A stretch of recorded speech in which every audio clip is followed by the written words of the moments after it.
If you don't know how to handle conflict correctly, then your relationship is gonna fall apart fast. And it's not your fault that you don't know how to manage conflict. Most of us only learn to deal with conflict the way we saw our parents deal with it. And let's be real, based on the generational gap and the way it works, they didn't really know how to handle it well either. Or worse, we learn about it from movies. And movies don't make conflict resolved correctly, well, because it's not interesting to watch a couple in a movie have a really functional relationship where they know how to handle conflict correctly.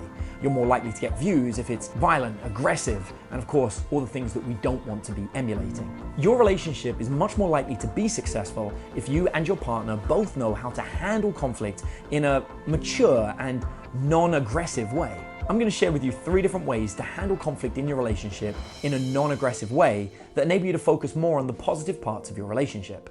The first is with a technique that I call sad statues.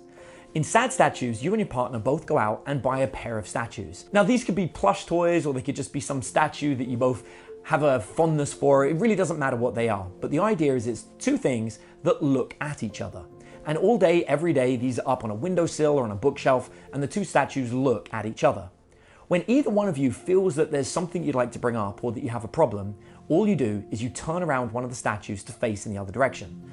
It lets the other person know that there's something you need to talk about that's upsetting you or troubling you, but they can bring it up at a time when they feel comfortable. This reduces that aggression that comes up because somebody puts you on the spot in a situation when you're dealing with drama elsewhere. Most of the time, a conflict occurs because we have too many things building up. We've got relationship drama stacking on top of some work drama.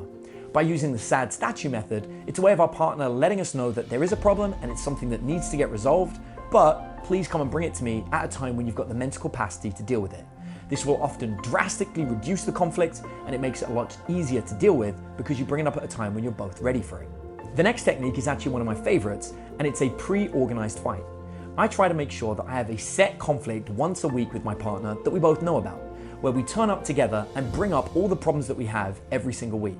Now, the first time you do this, you'll often find that there'll be a lot of topics that get dealt with. And that's because there were lots of things that were being brushed off and put to the back of your mind. But once you get in the habit of doing this every single week, you find you have fewer and fewer things to talk about. And eventually these pre-organized fights end up just with minor little disagreements or grievances that you want to bring up. They're resolved within a few minutes. And then actually it's a really pleasant meal where you can laugh and talk about all the wonderful things and experiences you have together. I find that by doing this, it really alleviates a lot of the stress and pain in the relationship, and you'll find you and your partner really do focus on the good things. The last technique is actually something that scientists have shown many times through multiple studies as being the biggest key in the success of a relationship, and that's to ignore the little things.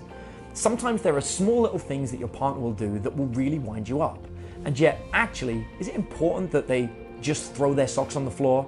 Is it really too much of a big deal to pick up those socks? After all, if they're frustrating you and not your partner, then actually there's an argument as to whose fault really is it. And while we all like the idea that our partners would perform in the exact way that we want, should the toilet seat be up or should it be down? Or is it okay to leave the leftovers in the fridge that extra day when your partner knows that they don't mind eating it once it's past its sell-by date?